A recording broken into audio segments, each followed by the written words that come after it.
23-сентябрь Кыргыз Республикасынын мамлекеттик тил күнү.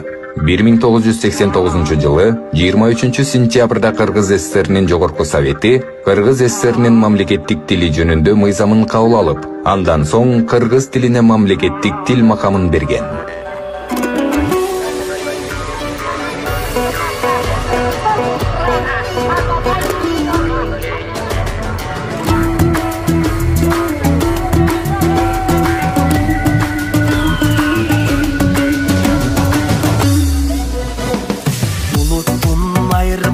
Tilden algan, tili biz babalardan muras kalgan.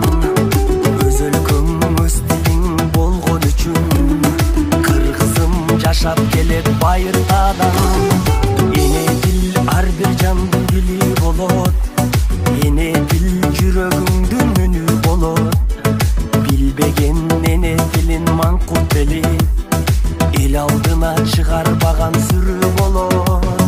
Öz dilingdi kırgız kurma, bölök dilde mayet kurma.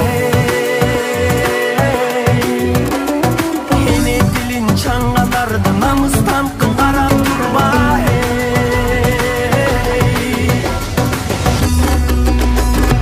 Biz kırgızlar kırgızca söyleşölü, ene dilin bilbegendi sırdı tölü.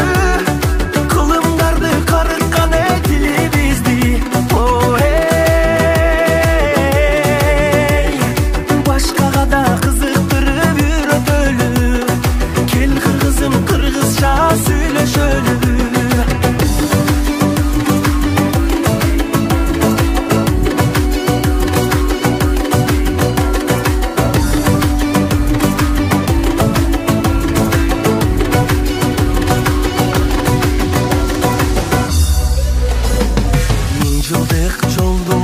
Жашап келген сөздөрүм асылдардын тилин берген. Кыргыздын чоң байлыгы эне тили, кылымдар карса да кемибеген.